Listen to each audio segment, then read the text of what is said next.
Olá, olá, vestibulandos, professor Cláudio Rosa na área aqui.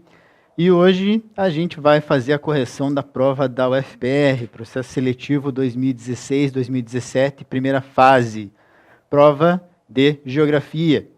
A prova de geografia desse ano ela foi uma prova basicamente normal, não teve lá nenhuma grande surpresa. Alguns temas surpreenderam na sua escolha em relação aos vestibulares passados, mas, assim, a cobrança, o modo como o conteúdo geográfico foi cobrado nessas provas aí não chegou a surpreender, né? As questões de demografia, nós tivemos, geralmente aparece uma questão de demografia, nós tivemos ali uma questão envolvendo urbanização, tema pertinente porque esse ano nós tivemos eleições municipais no nosso país e cobrou a questão dos aspectos legais ali do acesso à cidade, né? Uma questão prática. Cartografia surpreendeu porque fugiu daquele sistema trivial de cobrança, que geralmente era cobrando uma escala, coordenada geográfica ou fuso. Dessa vez a cartografia ela apareceu em duas questões, geralmente ela aparece em uma, cobrando a cartografia digital, falando sobre as imagens de satélite, e os elementos de um mapa e as funções de um mapa, a utilização de um mapa, que acabou de uma certa forma surpreendendo. Tivemos uma questão de geografia agrária, abordando o agrossistema da agricultura orgânica, no caso. Tivemos também ali uma questãozinha trabalhando, geopolítica, trabalhando com o povo curdo, fugindo um pouco daquela questão do Estado Islâmico, muito debatida no período contemporâneo. Quis incluir o Estado Islâmico, mas ficou mais focado ali no povo curdo. Né? Tivemos uma única questão de climatologia, praticamente uma única questão de geografia física, algo que é meio estranho em relação à instituição, que é uma instituição que tem uma grande força nessa área da geografia física. Também tivemos ali uma questão de geografia regional, envolvendo a questão da regionalização do nosso país, né? Uma questão mais focada na região Nordeste. Então vamos lá, vamos iniciar a correção dessa prova. Então aqui uma capinha introduzindo a gente com o logo da Federal e o processo de vestibular do qual nós estamos iniciando essa correção. Então vamos lá, a prova que eu tive acesso para iniciar essa correção foi a prova que o núcleo de vestibular disponibilizou no site com o seu gabarito provisório. Então a questão 28, cobrando um conceito base da geografia, aqueles conceitos-chave da geografia. Essa acaba sendo uma surpresa para a gente, porque os conceitos base em geografia, dificilmente eles são cobrados na Universidade Federal na primeira fase, na segunda é mais comum de aparecer esse tipo de cobrança, porque daí exige do aluno que o aluno disserte sobre esse assunto. Então, o conceito base, geralmente, ele é cobrado mais na segunda fase. Então, essa foi uma das questões que acabou, de um certo modo, gerando ali uma surpresa para quem fazia essa prova. Certo? Então, vamos lá. Vamos dar uma lida no enunciado para depois a gente fazer a análise das afirmativas. Então, sobre o conceito de fronteira, então aqui nós tínhamos a cobrança de um conceito base da geografia, né, a fronteira e sua problemática no contexto brasileiro e sul-americano. É importante, quando você faz uma prova de vestibular, você assinalar as palavras-chave da questão para que você consiga realizar uma interpretação das afirmativas de um modo adequado com relação ao que está se cobrando na prova. Então tá, essa questão, ela cobra um conceito base da geografia, que é o conceito de fronteira. O que você tem que ter em mente quando você pega um conceito como o conceito de fronteira? Geralmente ele é confundido com o conceito de limite.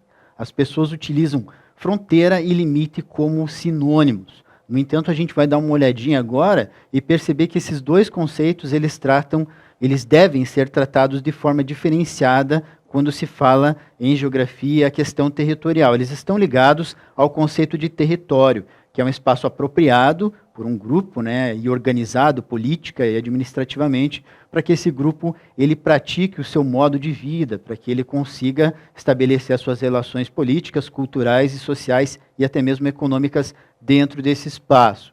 Então, vamos lá, vamos acompanhar aqui o conceito de limite e de fronteira. Por que a gente não pode utilizar esses dois conceitos para a mesma aplicação?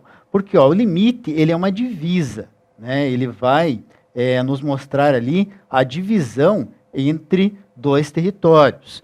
Então ele trabalha conosco ali demarcador que vai separar um território do outro, entre 2 ou mais territórios. Eu coloquei 2 territórios aqui, mas seriam 2 ou mais territórios pelo qual o limite acaba se expressando, né? Então, o limite ele simplesmente vai ser um elemento que vai separar um território de outro, né? Enquanto a fronteira não, ela pode ter 2 concepções, que é o que, de uma certa forma, aparece nessa questão. A primeira concepção que a gente tem é a zona de contato. Então, o que a gente tem que entender? Que a fronteira, ela difere do limite, porque o limite simplesmente é uma demarcação.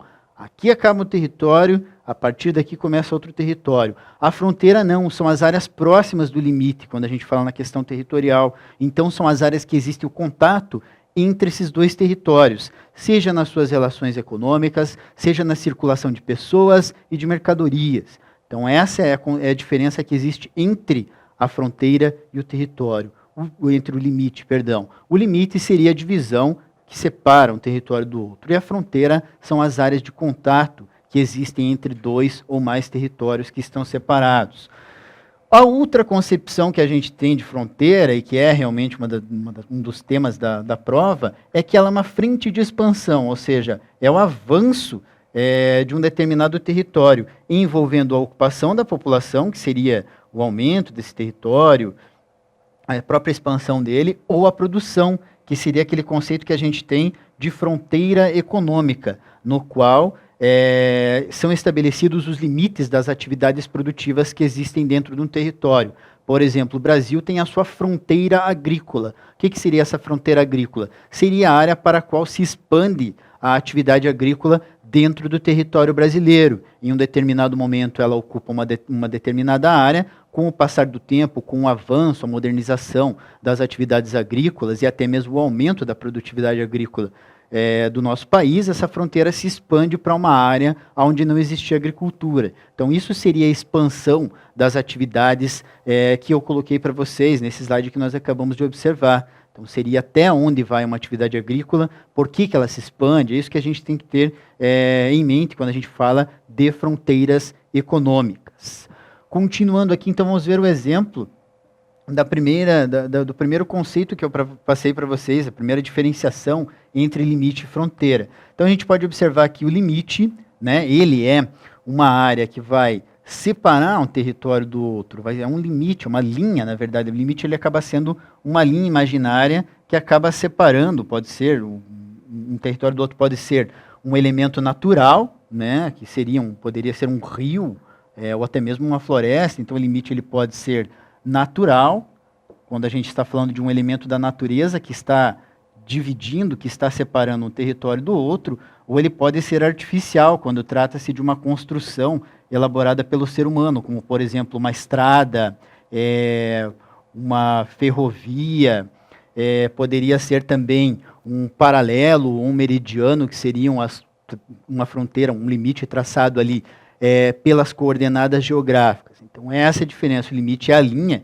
que vai separar um território do outro. E a fronteira não. A fronteira seria a área próxima do limite. Então, aqui seria a área de fronteira, uma área que está estabelecendo o contato entre 2 povos. Por aqui, há a circulação de pessoas e mercadorias de um lado para o outro, né, no qual essa fronteira há uma certa vigilância para evitar com que ocorram atividades ilegais nessa transição, nessa área de contato entre 2 territórios. Então, a fronteira, ela nesse caso aqui, como nós estamos considerando a questão territorial, ela seria essa área próxima do limite territorial.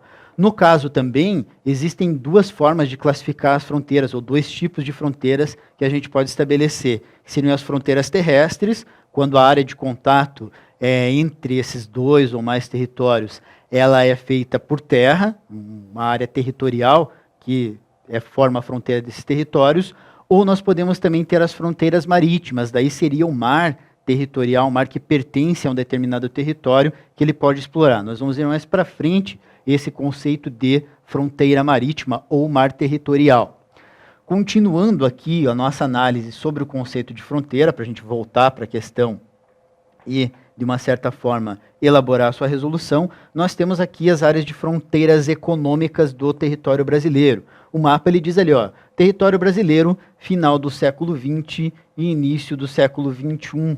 Esse mapa ele traz uma abordagem econômica, então a gente pode observar a parte assinalada com essa cor salmão, lilás, rosa, sei lá que cor que é essa, ela apresenta a área com atividade agropecuária modernizada. Então aqui a gente tem uma característica da atividade econômica. A gente pode observar que essa área com agropecuária modernizada, ela pega basicamente ali aquela região que a gente concebe como região centro-sul do Brasil. Ela pega a região sul do nosso país, né, parte da região centro-oeste apresenta essa agricultura modernizada e a região sudeste também. Então aqui é uma fronteira econômica, é até o local aonde se desenvolve a atividade de agricultura modernizada dentro do nosso país. Nós encontramos uma pequena área aqui também no estado de Rondônia. Então ali a gente pode observar essa fronteira econômica do Brasil.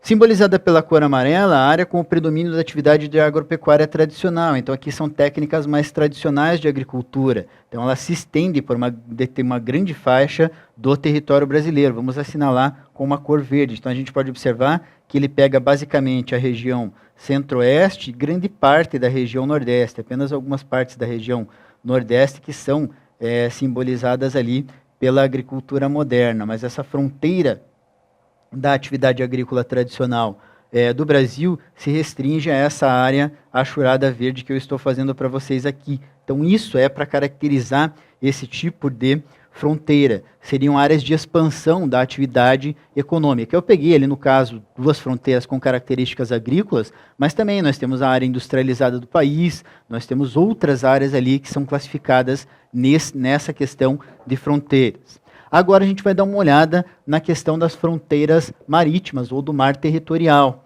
né? Então, as fronteiras marítimas. Nós temos três formas ou três classificações para definir a fronteira marítima. A primeira delas é o mar territorial, né? Uma faixa de 12 milhas ou 22,2 quilômetros, na qual existe uma soberania absoluta do território. Então, essa área que existe do Brasil, no caso, uma área de 22,2 quilômetros do oceano que se estende da costa oceânica até o Oceano Atlântico, nessa área o Brasil tem a soberania absoluta. Ele pode ter tanto controle militar como explorar ou desenvolver atividades econômicas nessa área. Então, o mar territorial é a área de maior soberania sobre a qual um país tem, né, sobre a qual um país tem a sua soberania. Nós temos a zona contígua, que é uma transição ali praticamente entre o mar territorial e a zona econômica exclusiva. Aqui o controle é apenas administrativo. Aqui a parte militar já não faz mais, já não participa mais, o Brasil já não tem um poder militar sobre essa área. Essa área é uma área de 44,4 quilômetros ou 24 milhas, né, marítimas sobre a qual se estende. Aqui nós temos daí, em seguida a zona econômica exclusiva. Essa área o Brasil ele entrou em um processo perante a ONU para adquirir uma porção um pouco maior da zona econômica exclusiva na questão do pré-sal, quando houve a descoberta do pré-sal, para que de uma certa forma o Brasil tivesse quase que um monopólio ali sobre a exploração desse território. Lógico que se o país tem um monopólio, ele é que sabe, ele é que define, na verdade, para quem vai poder explorar essas áreas econômicas. Pode ser uma concessão para empresas privadas, como pode ser feita a exploração pelo Estado como um todo. Então, nessa zona econômica exclusiva, todos os direitos sobre o assoalho e o subsolo, sobre a água, o assoalho e o subsolo oceânico pertencem ao país. Essa é uma área de 200 milhas ou aproximadamente 370 quilômetros. Em seguida, por fim, a última parte da fronteira marítima que nós temos é a plataforma continental. Nessa área, o país tem o direito sobre o assoalho marítimo e os seus seres, e o subsolo, né? Então, essa foi a área reivindicada pelo Brasil pela ONU, né? Uma área acima das 200 milhas que são concedidas para a zona econômica exclusiva, porque ali nós tínhamos um avanço da área do pré-sal. Então, o Brasil queria ter um monopólio sobre a exploração de toda essa área. Então, aqui nós temos um mapa que ele mostra o caso da fronteira marítima, a reivindicação que o Brasil teve nos últimos anos. Eu peço que a gente fique atentos ao item 3 desse infográfico, que ele fala da plataforma continental jurídica. Então, uma área até 350 milhas, na qual nesse prolongamento, o Brasil tem acesso direito exclusivo apenas à exploração dos recursos do solo e do subsolo. Então, aqui nós podemos observar que essa reivindicação veio quando o Brasil descobriu, né, as reservas do pré-sal. Então, nesse período, o Brasil entrou recorrendo à ONU pelo direito de exploração dessa área, porque assim ele garantiria, de um certo modo, um monopólio sobre as reservas desse combustível. E, de uma certa forma, ele teria um poderio econômico muito forte, aqui monopólio. Né? Então, ele teria um monopólio sobre essa área.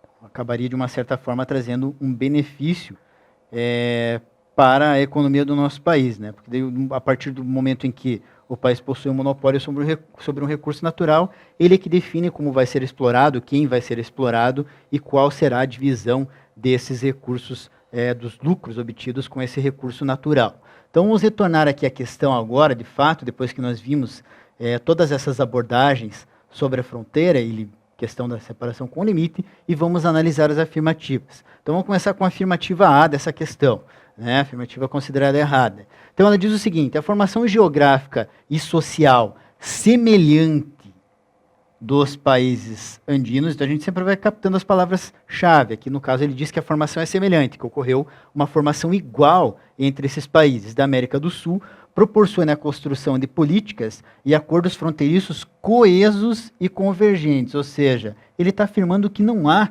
uma divergência entre os países na questão territorial. Essas duas palavras que eu assinalei, elas tornam a afirmativa falsa. Primeiro, quando ele fala que a formação social e econômica desses países da América do Sul, ela foi semelhante. Aí que está o principal erro. Se a gente observar bem a formação social e econômica da América do Sul, nós podemos separar o Brasil do restante do continente. No caso aqui, o Brasil ele teve uma colonização baseada na exploração portuguesa, seguia os mesmos princípios da colonização espanhola, principalmente na busca por metais preciosos. Mas houve um processo de formação, uma ocupação diferenciada, um modo diferenciado de explorar os recursos naturais do restante da América espanhola, da América do Sul, com a sua porção de ocupação espanhola. Então aqui houve essa diferença na formação social entre o Brasil e os demais países. E a outra característica é que houveram acordos ali, houveram uma coesão e não houve divergências, no caso aqui como aparece, a construção de políticas e acordos fronteiriços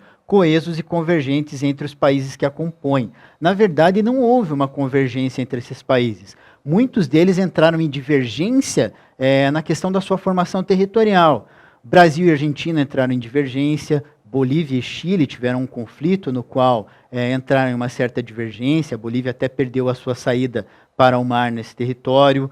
Bolívia e Paraguai entraram numa disputa pela região do Pantanal, ali batizada por eles como Chaco. Então houveram divergências na construção desses territórios desses países da América do Sul. Muitas vezes em alguns casos foram definidos por acordos pós-guerra, pós-conflito entre esses países, e em outros foram resolvidos na questão diplomática, como no caso Brasil e Argentina, no qual eles tiveram uma área em litígio. Quando a gente tem uma área, um território que está sendo disputado por dois países, por dois estados diferentes, a gente diz que essa área é de litígio. Então, no caso, o Brasil e a Argentina tiveram uma área de litígio que pegava o oeste do estado do Paraná e o oeste do estado de Santa Catarina, e foram ao Tribunal Internacional e disputaram essa área mediante uma corte que julgou, em grande parte, esse território pertence ao Brasil hoje. Então não foram acordos coesos e nem foram convergentes. Muitas vezes os países divergiram na sua formação territorial. Vamos dar uma olhada agora na alternativa B. Ela fala o seguinte: os investimentos em estruturas físicas, quando a gente fala em estrutura física, a gente está falando de infraestrutura. Nós estamos falando de infraestrutura, a exemplo de ferrovias e hidrovias, além de tratados, que são os acordos estabelecidos entre os países, como o Mercosul e o Pacto Andino, dois acordos econômicos. O Mercosul, inicialmente, formado pelos países do Cone Sul, Brasil, Uruguai, Argentina e Paraguai, e a Venezuela posteriormente veio a fazer parte desse acordo, propiciaram a integração dos países sul-americanos, abrindo a fronteira entre eles. Aqui nós temos dois grandes problemas aí nessa alternativa. Primeiro, quando ele fala que esse investimento em infraestrutura física infraestrutura produtiva, nos países da América do Sul, proporcionou a integração entre eles. Na verdade, o que acontece? Esses países, quando eles investem em infraestrutura, não é para integrar a economia, por exemplo, do Brasil com a Argentina, do Brasil com o Paraguai. Os investimentos em infraestrutura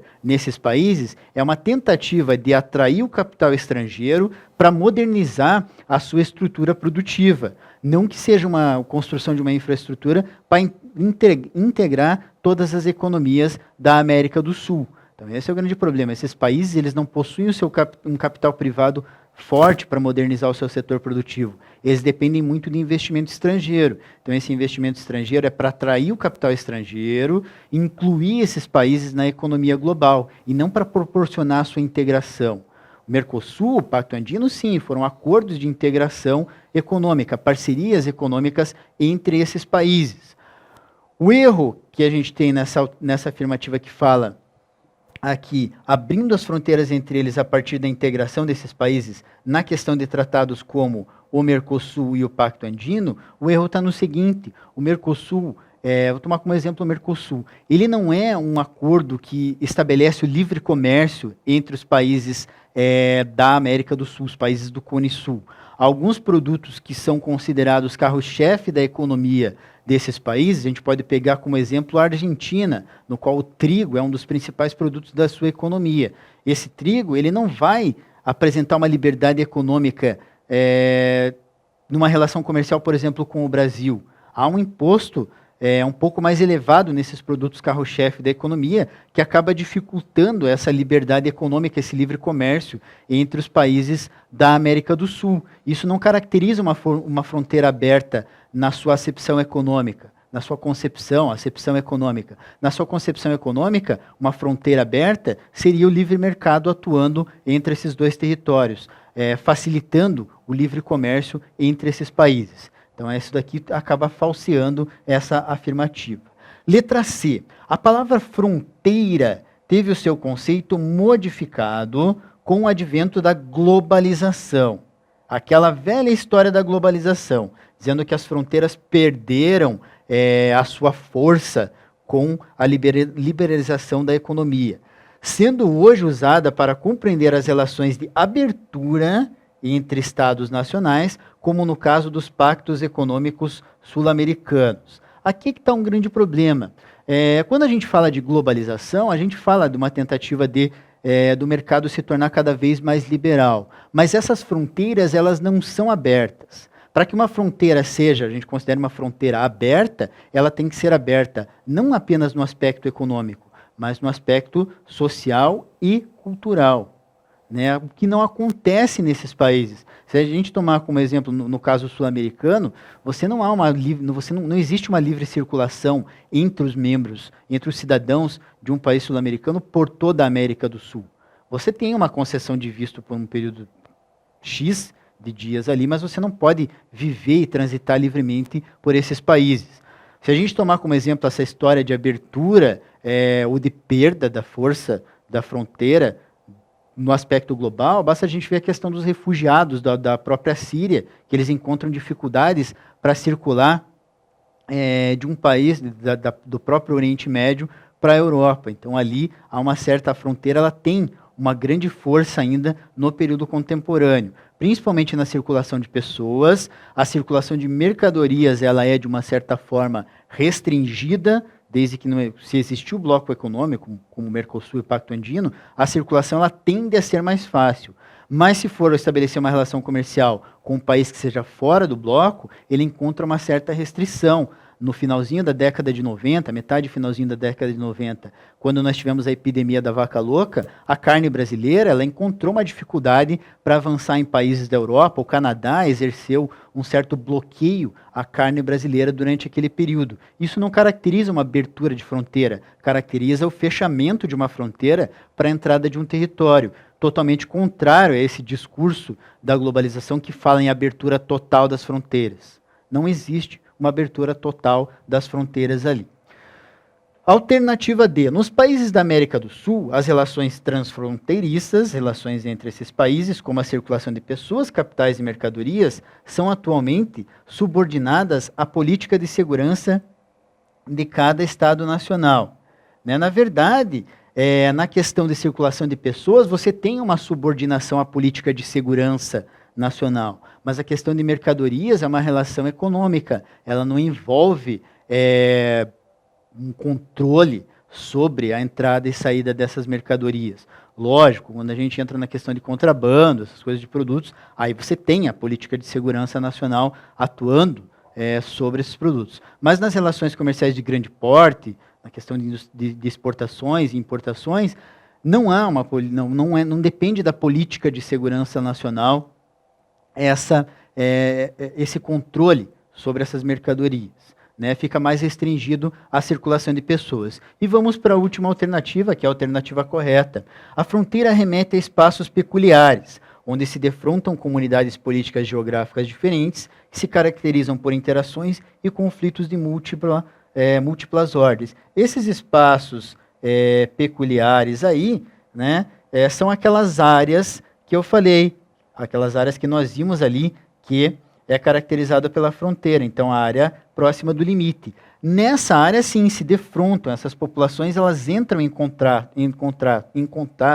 e se caracterizam ali por interações e conflitos de múltipla ordem. É só a gente voltar para a nossa figura ali do limite fronteira. É isso que ele está falando. São essas áreas aqui, que eu estou assinalando na cor vermelha, são áreas de contato, porque elas estão próximas do limite. É ali que as populações vão transitar de um território ao outro, seja em relações culturais, políticas e econômicas. Então, por isso que essa afirmativa ela está correta, certo?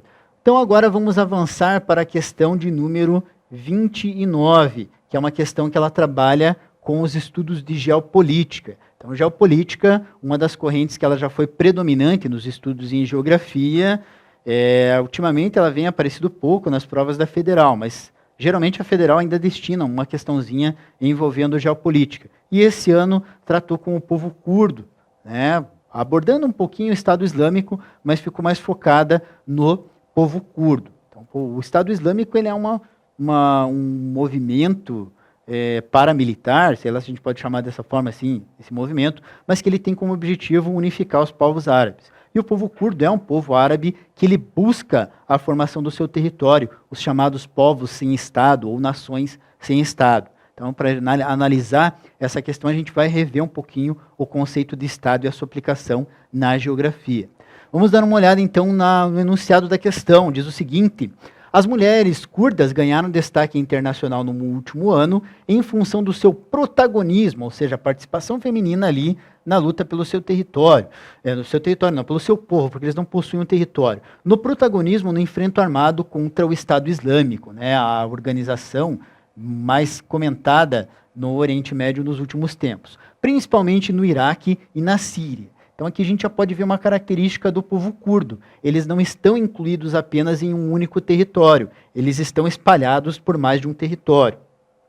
A guerra tornou visível para o mundo o protagonismo dessas mulheres, que não se limita à luta armada. As curdas estão na linha de frente da luta de seu povo por democracia, liberdade para as mulheres e a construção de um modelo de economia alternativa, comunal e cooperativada. Então, a busca desses povos sem Estado, no caso ali, para praticar os seus hábitos culturais, né? A sua busca de liberdade da prática cultural. E a prática cultural envolve tanto a economia quanto os aspectos sociais também. Essa luta tem cerca de 40 anos, quando as mulheres curdas foram viver nas montanhas, pegaram em armas e começaram a questionar frontalmente o modelo patriarcal e repressivo sobre a qual viviam até então. Então, ali a questão de gênero, né, abordado um pouco nessa questão do gênero ali no qual as mulheres buscam fazer a sua participação cidadã. Então, antes da gente começar a analisar as alternativas, vamos dar uma observada, uma revisão, fazer uma certa revisão sobre o conceito de Estado-nação e analisar a questão dos curdos ali também. Então aqui nós temos o Estado-nação, que seria o objetivo desses países sem Estado. Formar um Estado-nação, ou seja, ser uma comunidade um povo no qual ele consegue elaborar a sua própria organização política sem a interferência externa, adquirir a sua soberania nacional. Então, esse Estado-nação, ele é soberano, ele tem a liberdade total de promover as suas políticas internas, né, conforme as suas características socioculturais, sem interferência externa. No caso, para você ter um Estado-nação, basicamente você precisa de 3 coisas, isso que vão formar uma nação: povo, cultura e território.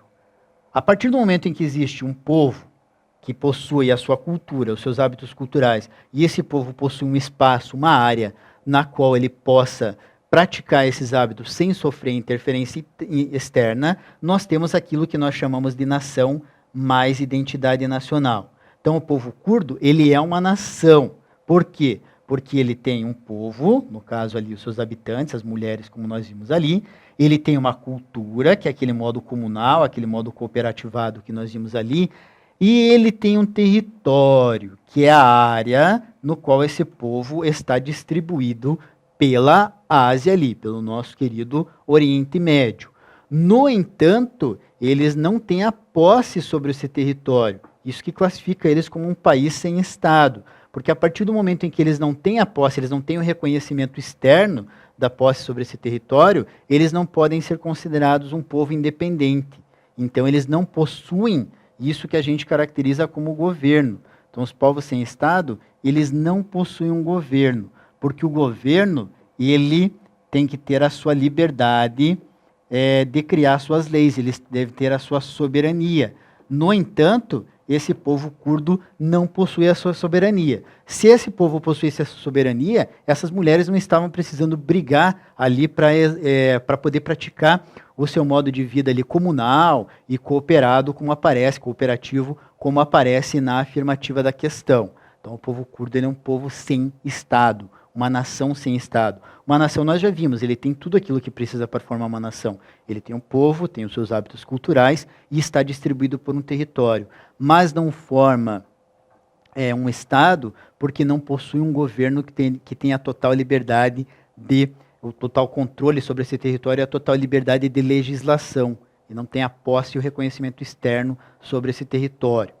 Né? Continuando aqui, então, vamos dar uma analisada no povo curdo. Então, aqui a gente tem um mapa que ele mostra a distribuição da população curda no mundo. Então, o que a gente tem que entender? Essa população, ela não está ocupando apenas um território. Ela ocupa uma porção do Iraque, ocupa uma porção do Irã, ocupa uma porção da Síria, ocupa uma porção da Turquia e também, seriam esses países, esses 4 países aí, no qual o povo curdo está mais concentrado.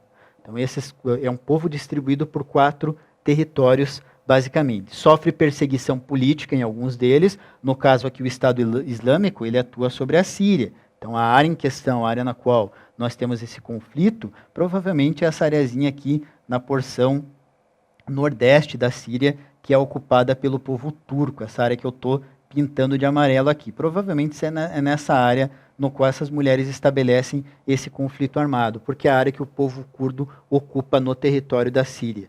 Por que esse povo não consegue adquirir a sua independência? Porque ele não é reconhecido pelos governos desses 4 países como um povo independente. Por que ele não é reconhecido como um povo independente?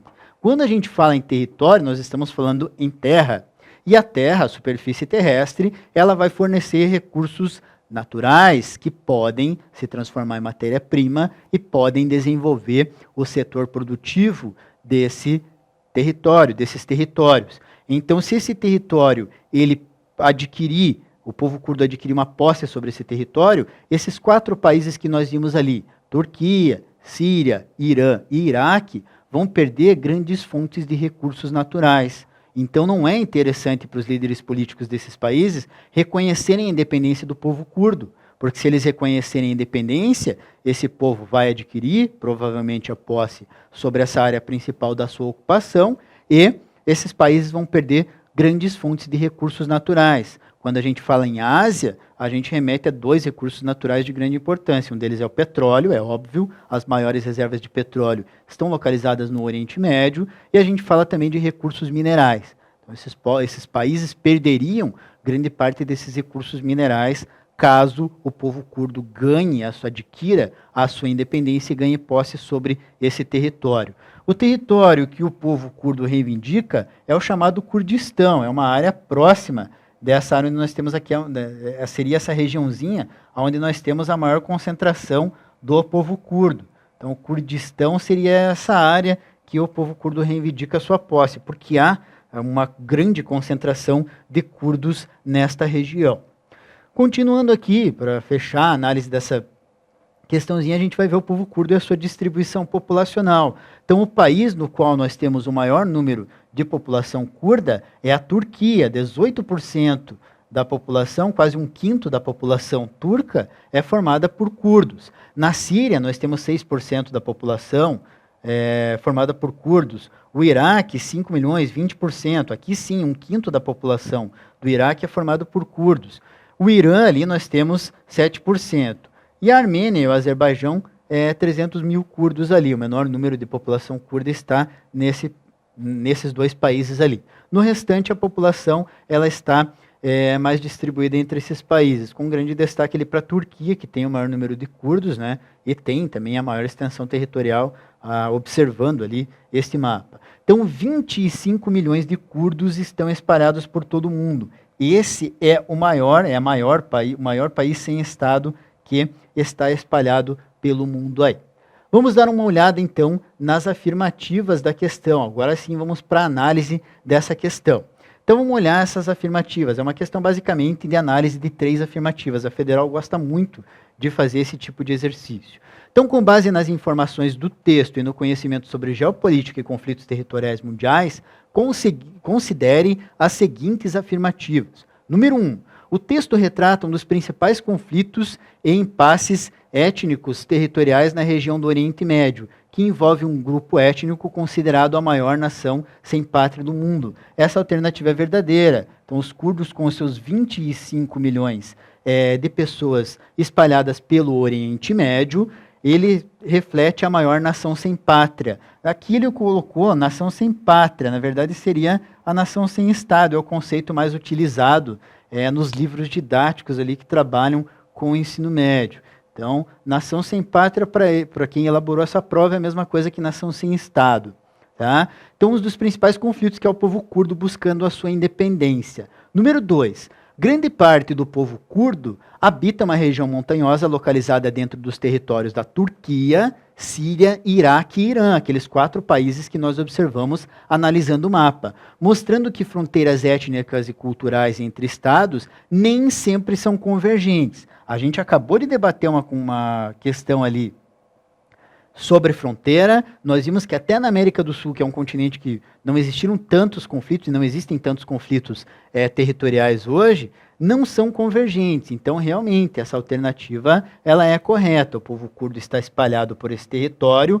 O próprio enunciado fala da região montanhosa, fala que essas mulheres vivem em uma região montanhosa ali, buscando a sua liberdade.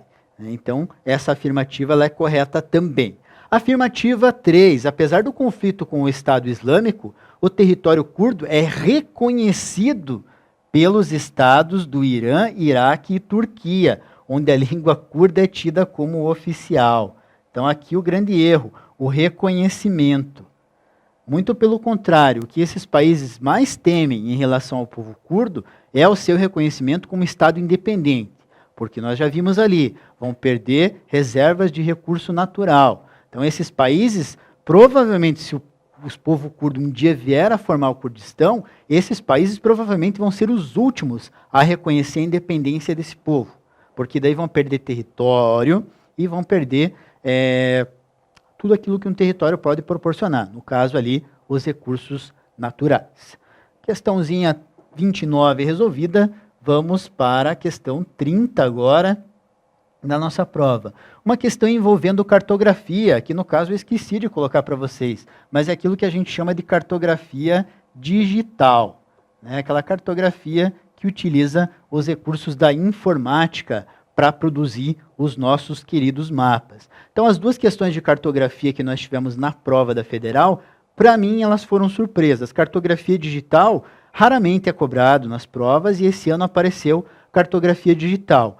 E a cartografia, no caso, a cartografia temática, como ela é cobrada ali, também da forma como foi cobrada, raramente aparece nas provas. Geralmente as provas de vestibular, a cartografia é tratada nos seus aspectos mais práticos, envolvendo coordenada geográfica, que auxilia na localização dos objetos na superfície terrestre, envolve a escala, que é a definição de medidas, distâncias e área. A definição de área é uma tendência contemporânea dos vestibulares com relação à cartografia. Você definir o tamanho de uma área utilizando a escala cartográfica, né? E também é cobrada a questão de fusos horários ali, que é trabalhado junto com cartografia, também são os 3 temas que são mais cobrados, e a Federal esse ano ela deu uma mudança positiva de uma certa forma, porque são questões ali que elas estimulam a análise do conhecimento geográfico. Vamos dar uma olhada nessa questão de cartografia digital então. Questão 30, o uso de imagens de satélite é uma das principais formas de obtenção de dados da superfície terrestre, né? Porque a imagem de satélite ela capta com uma certa precisão esses dados da superfície terrestre. Sobre o processo de aquisição do uso dessas imagens, considere as seguintes afirmativas. Número 1, os satélites imagiadores modernos possuem tecnologia capaz de adquirir imagens, mesmo com a presença de densas nuvens, que não são mais um fator limitante, ou seja, não dificultam mais a obtenção dessas imagens, como ocorria com os antigos satélites do século XX. Essa afirmativa ela é falsa. Nuvens sempre vão provocar problemas na captação de uma imagem de satélite, porque a partir dessa imagem de satélite é que vai ser feita a análise de uma determinada área e você vai estabelecer o estudo sobre as características daquele território. E a nuvem, ela não tem, a imagem de satélite ainda não consegue retirar as nuvens do seu processo de imageamento. Então, a nuvem acaba causando uma certa dificuldade. Vamos dar uma olhada numa figurinha que eu trouxe para vocês aqui. Então, aqui, ó, imageamento com nuvens. Então, no caso aqui, essa figura, ela trabalha com uma nuvem de fumaça que estava acontecendo em Manaus. Aqui sim faz parte da análise. Você observar qual é a origem dessa nuvem de fumaça e o que ela está causando no espaço geográfico. Então, aqui a nuvem de fumaça era o objetivo da análise da região. Nós temos isso fazia parte da análise. No entanto, você pode observar que nesse dia há uma grande presença de nuvens sobre o território de Manaus ali. Então você pode observar que essas nuvens, elas acabam de um certo modo dificultando a observação de aquilo que está acontecendo no espaço geográfico. Por exemplo, se eu estivesse trabalhando com uma área de desmatamento nessa região e eu captasse essa imagem com essas nuvens, esses pontos que eu estou sinalizando com a cor azul, que eu estou circulando com a cor do azul, eles não me forneceriam a informação se a área está sofrendo um desmatamento ou não. Tá? Então essa afirmativa ela é errada por causa disso. As imagens de satélite ainda, os satélites ainda não possuem a capacidade de eliminar as nuvens no seu processo de captação de imagens. Afirmativa 2. O Brasil, devido aos altos custos e atraso tecnológico, então um problema do Brasil enquanto país subdesenvolvido, dificuldade de verba e o atraso tecnológico, desistiu da construção de satélites imagiadores e passou a construir satélites de comunicação. Essa afirmativa, assim como a número 1, ela também é falsa. O que acontece? Quando um país como o Brasil ele encontra dificuldades em construir um determinado projeto, ele vai buscar parcerias. No caso, o Brasil ele busca parcerias com outros países para desenvolver o seu programa espacial. E um dos parceiros que auxilia o Brasil nesse processo é a China, que é um país também que, assim como a economia do Brasil, é uma economia emergente e está buscando desenvolver o programa espacial, desenvolver tecnologias para se afirmar na geopolítica mundial. Então aqui eu trouxe uma figura que ela nos traz um exemplo disso. Então nós temos o satélite Cibers, né, que é chamado ali, que é o satélite sino-brasileiro, ou seja, uma parceria entre China e Brasil para desenvolver o seu programa de satélites e, de uma certa forma, imaginar o território. Aqui tem a ficha técnica desse satélite, foi extraído do site G1, né? Então tem o peso dele, a altitude, o tempo previsto de vida, propulsão, o custo, né? O alto custo não foi financiado apenas pelo governo brasileiro,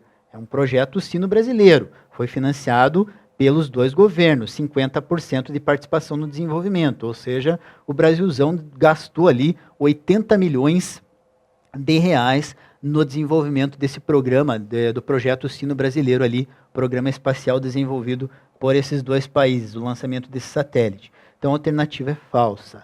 Alternativa 3. As imagens obtidas por sistemas de sensores presentes em satélite são amplamente utilizadas, então aqui a palavra-chave, amplamente utilizadas em monitoramento meteorológicos, né, o estudo do clima e do uso do solo, por exemplo.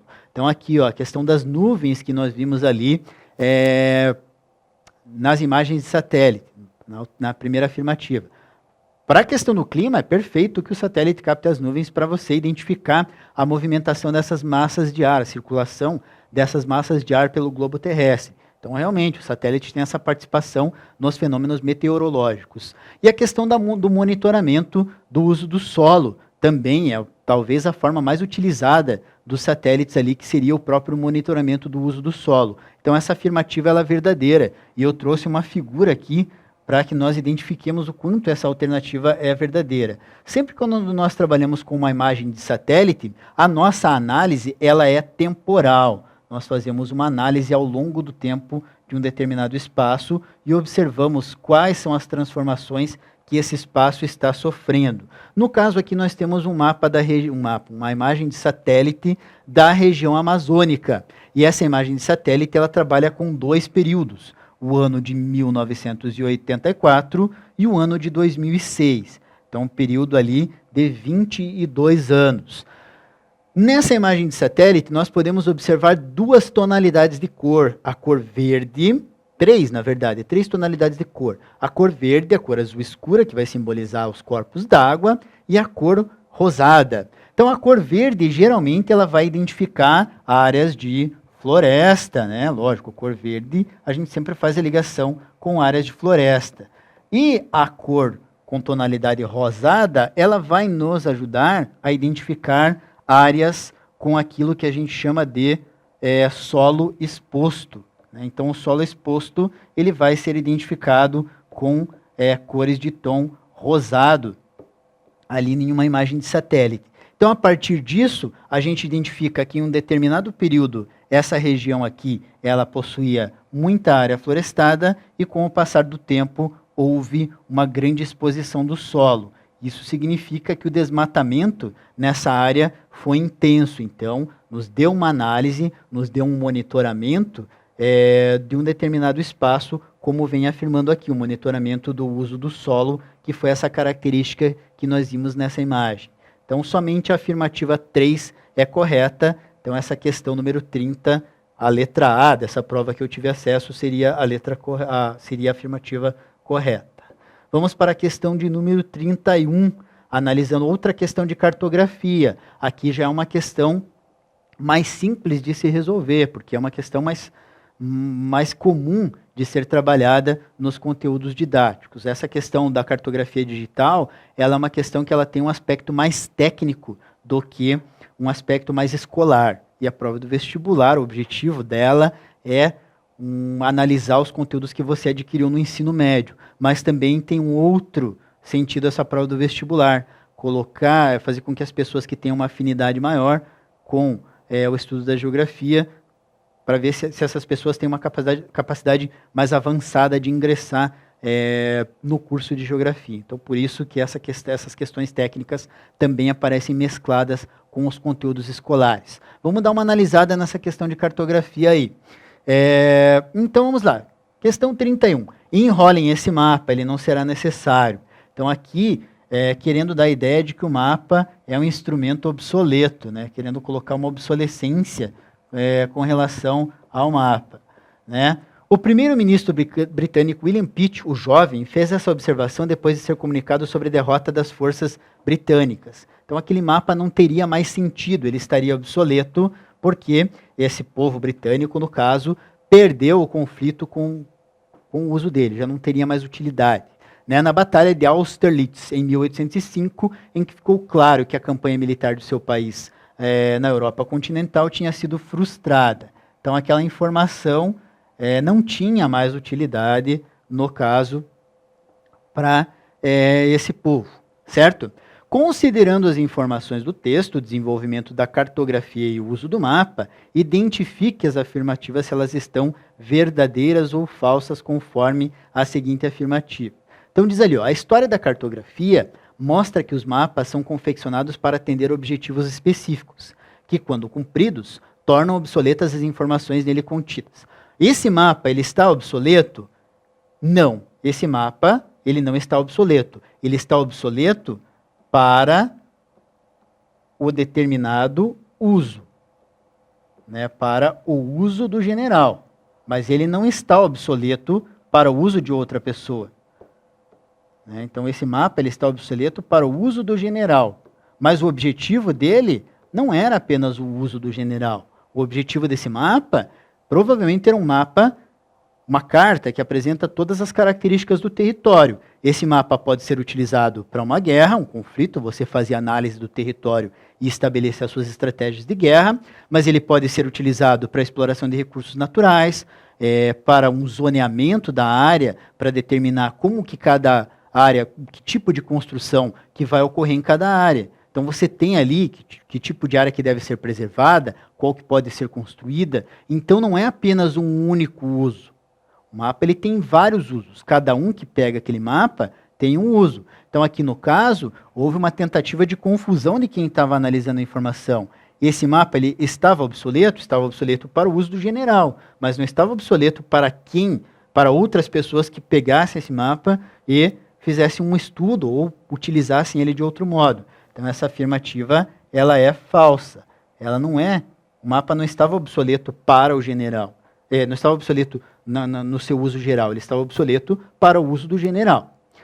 Segunda afirmativa, o texto ilustra o papel dos mapas como ferramenta de apoio e planejamento de inúmeras atividades que necessitam de informações especiais. É verdadeiro o que eu acabei de falar para vocês. Você tem um mapa na mão, você vai utilizar ele de acordo com a atividade que você pretende realizar. O general, no caso, ele tinha uma estratégia de guerra, mas se fosse um engenheiro que pegasse essa carta com as características do território, ele teria um outro uso. Então são inúmeras atividades. O mapa não é utilizado apenas com uma única função, ele tem várias funções. Terceira afirmativa, a leitura e interpretação de mapas exige a construção de legendas apropriadas ao tipo de informação que o mapa pretende transmitir. Essa alternativa é verdadeira, a legenda é um dos elementos fundamentais de um mapa. Eu trouxe uma figura aqui que nós podemos observar os elementos de um mapa. Então o que a gente tem que fazer quando nós pegamos um mapa? A primeira coisa que a gente tem que fazer é observar o título desse mapa. Ele vai indicar o assunto representado no mapa e vai localizar a região ou o país. Então aqui, ó, o mapa de densidade populacional de Portugal, por NUTS 3 no ano de 2001. Então aqui eu tenho o que esse mapa não está me mostrando. Ele vai mostrar a densidade populacional. Vai mostrar como que está o território de Portugal, ele está sendo ocupado. Como que eu vou observar o modo como essa população está ocupando esse território? Pela legenda, que ela vai indicar o significado dos símbolos, das cores, para podermos perceber o mapa. Então aqui é um mapa que ele vai trabalhar com aquilo que a gente chama de escala de cor, ou escala de tons de cor. Ele vai trabalhar com o valor da densidade demográfica. Geralmente a escala de cor, ela trabalha associada a valores. Os maiores valores, eles vão estar representados por cores mais escuras, enquanto os menores valores, eles vão estar representados por cores mais claras. Então, os maiores valores, cores mais escuras. Os menores valores, cores mais claras. O que acontece? A partir disso, eu posso identificar quais áreas têm uma maior densidade demográfica e quais áreas têm uma menor densidade demográfica. Se a gente observar o território de Portugal, na sua porção noroeste, que seria porção norte, que entre o norte e o oeste, estaria a maior densidade demográfica desse território. A menor densidade demográfica estaria na porção sul, na porção leste, na porção noroeste desse território. Então, a partir disso, eu posso fazer a interpretação no mapa. E a partir de outros estudos que eu tenha sobre Portugal, eu posso identificar por que a concentração populacional de Portugal é maior nessa região. Tá? Então, ali, a legenda ela tem essa informação, auxiliar-nos a interpretar esse mapa. A escala, que é o outro elemento do mapa, que não apareceu na provinha de vocês, mostra a relação entre a distância do mapa e a distância real. Também permite medir distâncias ali. A fonte, todo mapa é elaborado com base em um estudo ou em um determinado autor, então deve ter a fonte nesse mapa ali, para saber de onde que essas informações foram extraídas, e também é o ponto de orientação, né? Aqui no caso nós temos um ponto apontando para o norte geográfico, mas às vezes pode aparecer a Rosa dos Ventos também em um determinado mapa. Voltando para a questão, então, ó, a observação, enrolem esse mapa. Ele não será necessário, pode ser considerada como uma afirmação atual, uma vez que a tecnologia digital empregada nos processos de produção e distribuição do mapa tornou dispensável o seu uso em papel. Essa alternativa ela é falsa, certo? Porque geralmente quando você vai fazer uma análise de campo, você vai no próprio espaço geográfico analisar como que ocorre a transformação dele.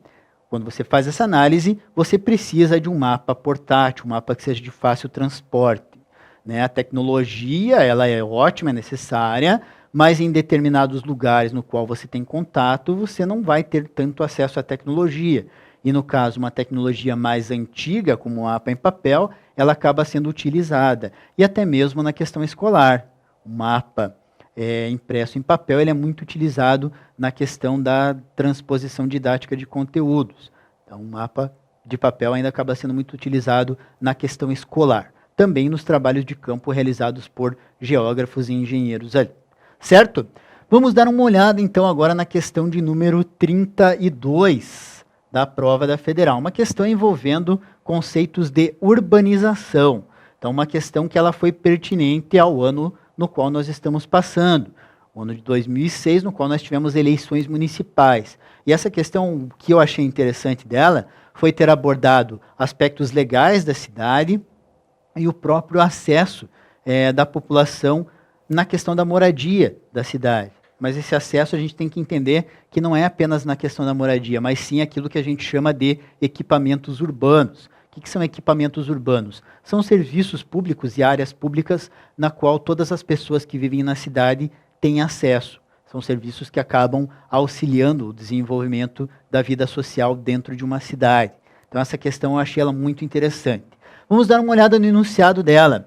Os cerca de 300 manifestantes que ocupam o prédio do Instituto Nacional de Seguridade Social, INSS, na rua Marechal Deodoro de Fonseca, no centro de Curitiba, decidiram nesta quarta-feira, dia 15, que vão permanecer no local. O Instituto pediu que uma data fosse marcada para os ocupantes saírem do prédio. Mas como houve recusa do sem-teto a fazer isso, o caso agora pode ir à Justiça, com o ingresso pelo INSS de uma ação de reintegração de posse. Então aqui a gente está trabalhando com uma questão de ocupação dentro da cidade, né? As pessoas ocupando uma área pública no qual eles acabam tendo um certo controle sobre esse território e depois é pedida a reintegração de posse para que outro, no caso aqui um órgão governamental, o governo tenha novamente a posse sobre esse território.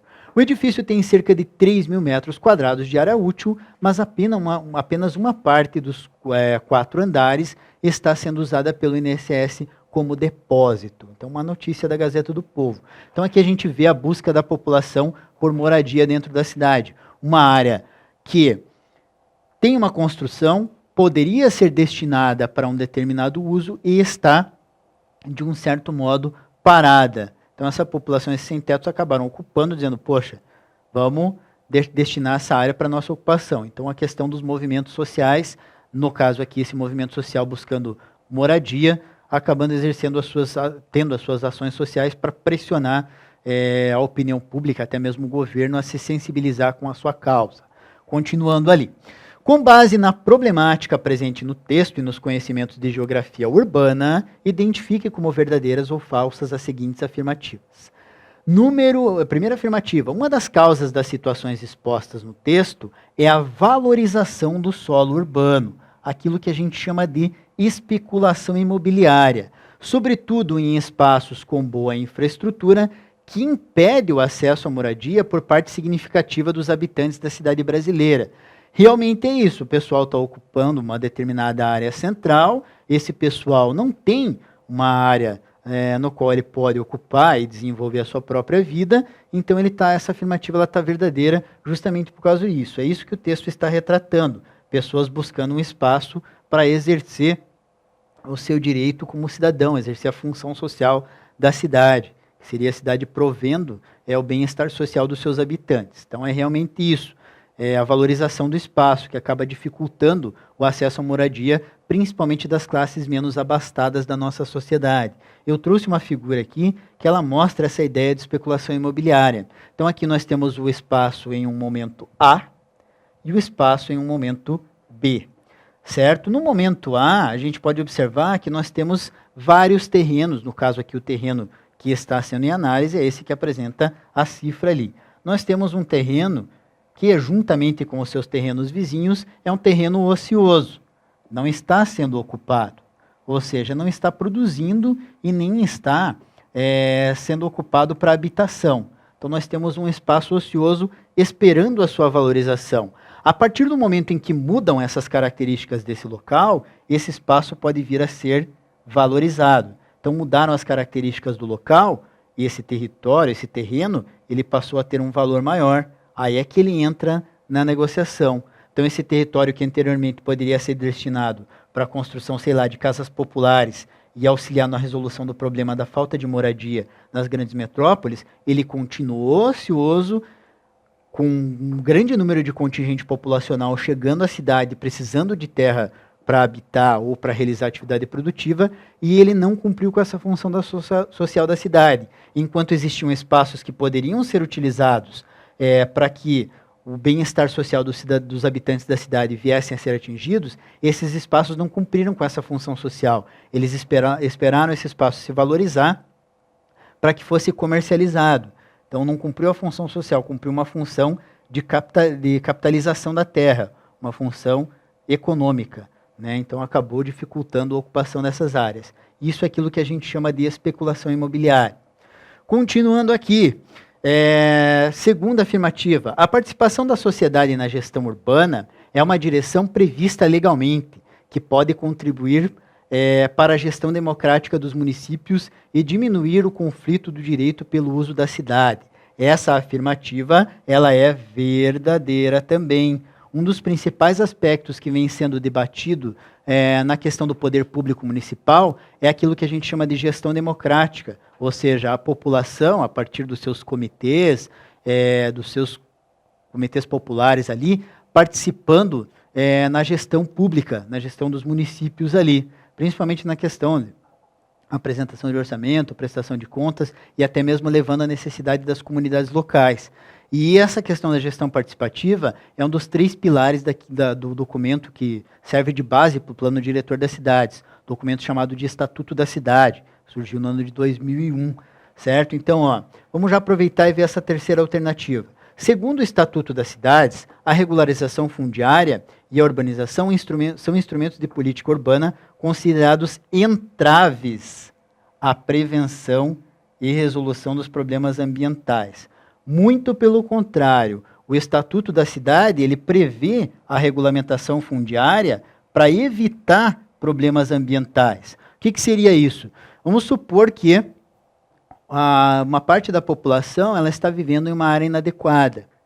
A partir do momento em que você cria novas áreas regulares que possibilitam a transposição dessas pessoas para esse outro local, você está evitando esse problema ambiental e você está regularizando a propriedade dentro da cidade. A pessoa está vivendo num morro. Aquele morro ele tem tendências a ocorrer um deslizamento nos períodos chuvosos. O que seria essa regularização fundiária? Colocar essas pessoas em um local adequado para que sua moradia se estabeleça ali e dar o direito dessas pessoas à terra, ou seja, ela vai ter a posse daquele território, vai ter a regulação fundiária daquele território. Vamos dar uma olhada em 2 documentos que são importantes, 2 aspectos legais que são importantes da cidade. Nós temos ali o Estatuto da Cidade, que foi esse documento que apareceu agora, né? Então ele é a lei base para o plano diretor. Não se pode construir um plano diretor que tenha princípios contrários ao Estatuto da Cidade. E o Estatuto da Cidade, ele prevê basicamente 3 coisas. A primeira delas é a regularização dos imóveis, fazendo com que a cidade cumpra a sua função social de ter o bem-estar da população e não ter problemas ambientais. A acessibilidade aos equipamentos urbanos, isso é muito importante, fazer com que todas as pessoas tenham acesso aos benefícios que a cidade pode proporcionar para elas, e desse modo a cidade venha cumprir a sua função social. E o crescimento e gestão participativa, um dos itens ali que a gente viu que tinha, né, nas afirmativas. A gestão participativa, a população participando da gestão do território da qual ela faz parte. Isso seria um grande aspecto, é um dos grandes aspectos democráticos do Estatuto da Cidade, a gestão participativa, a população participando da gestão do seu território. E um dos aspectos legais que não apareceu na questão, mas é importante a gente dar uma relembrada, que é o plano diretor, né? As cidades no Brasil com mais de 20 mil habitantes, elas são obrigadas a ter um plano diretor. O que esse plano diretor faz? Qual que é a função dele, desse documento? Ele contém o zoneamento e ordena o crescimento das cidades. Então ele define como que as áreas devem ser ocupadas. Então, por exemplo, você vai trabalhar com um processo de regularização fundiária, você consulta o plano diretor, vê o zoneamento, vê o ordenamento territorial que ele estabeleceu para aquela cidade, e aí você pode colocar a população em uma determinada área, porque essa área que você colocar essa população para ocupar, se for feita de um modo correto, tende a colocar uma regularização fundiária de um modo adequado, de um modo justo. Então essa seria a participação do plano diretor na questão da regularização fundiária. Vamos para a última afirmativa da questão.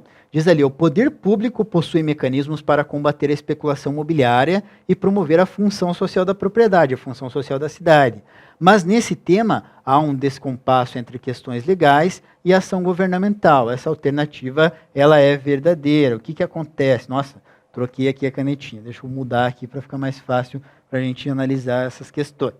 Tá? Então, ó, o poder público ele possui mecanismos para combater. Realmente, se o poder público fizer uma regularização fundiária, destinar determinadas áreas para ocupação, ele vai combater essa especulação imobiliária, porque ele vai obrigar o território a cumprir a sua função social, ele vai obrigar aquele território a não ficar ocioso, ele vai diminuir a ociosidade daquele território, e ele vai estar promovendo. Mas é um descompasso entre questões legais, né, a lei, de uma certa forma, barrando algumas ações governamentais. Então, a questão legal, nem sempre ela vai de acordo com as ações governamentais. No caso da figura que nós vimos aqui, havia espaço ocioso, mas você não teve uma atuação governamental, né? Então, houve um descompasso. Diz que a cidade deve cumprir a sua função social, mas se o governo não atua para cumprir essa função social, de um certo modo, está havendo um descompasso entre o que o governo, como o governo deveria atuar para resolver esse problema e aquilo que a lei prevê que o governo deveria fazer. Certo? Então, essa alternativa ela é correta. Vamos para a próxima questão número 33, ela trabalha com geografia regional, né? Então, geografia regional, ela foca mais nos aspectos econômicos. Dificilmente ela vai trabalhar mais com as questões culturais. Quando a gente fala de geografia regional, ela envolve mais a questão econômica. Diz o seguinte, o discurso oficial enfatiza o fato de as regiões Norte e Nordeste estarem exibindo um crescimento econômico acima da média nacional na última década. O que isso quer dizer? Significa que essas duas regiões aqui, elas tiveram um crescimento maior do que o crescimento do Brasil. Crescimento acima da média nacional, um crescimento maior do que o crescimento brasileiro, né? Um crescimento econômico acima da média nacional. Isso não é novo, ou seja, isso já acontecia. O Nordeste cresceu uma taxa superior do país em diferentes períodos. Na década de 60, né, no qual Celso Furtado, um dos grandes estudiosos do desenvolvimento e da economia na América Latina, animou-se com o desenvolvimento, com o desempenho da região Nordeste. Então vamos para a primeira afirmativa. Ela diz o seguinte, com base no texto e nos conhecimentos de geografia econômica e regional do Brasil, assinale a alternativa correta. Letra A. Instrumentos de políticas regionais foram estratégias usadas pelo Estado brasileiro para instituir políticas econômicas visando estimular o desenvolvimento e diminuir as disparidades regionais. Realmente, isso foi o que acontece ali entre a década de 60 e a década de 70 no território brasileiro, quando houve uma forte ação governamental e o objetivo dela era criar políticas focadas em cada região e, de uma certa forma, desenvolver esse território. Nesse caso aqui, no Brasil, nessas décadas ali de 60 e 70, nós tínhamos as chamadas superintendências, que eram órgãos governamentais, né, superintendências regionais, né, que o objetivo desses órgãos ali era desenvolver as determinadas regiões a partir de políticas locais. Então nós tínhamos a Sudene, tínhamos a Sudan, que eram superintendências de desenvolvimento, principalmente dessas duas regiões, a Norte e a Nordeste. A Sudã era a Superintendência de Desenvolvimento da Amazônia e a Sudene, Superintendência de Desenvolvimento do Nordeste. Então, esses instrumentos de política ali, o objetivo deles era instituir políticas locais e diminuir as desigualdades de cada território. Você encontrar o problema no local, resolver esse problema localmente e diminuir a desigualdade que existia entre uma região e outra, promovendo o desenvolvimento de cada uma delas. Letra B. O crescimento econômico das regiões periféricas supera a média nacional nos períodos de crise da indústria do Sudeste, pois isso leva as empresas industriais a investir onde a mão de obra é barata. Na verdade, essa alternativa é falsa. Nós tivemos duas características que fizeram com que a atividade produtiva fosse desenvolvida nessa região, além desses instrumentos que nós vimos na alternativa A, que é a alternativa correta.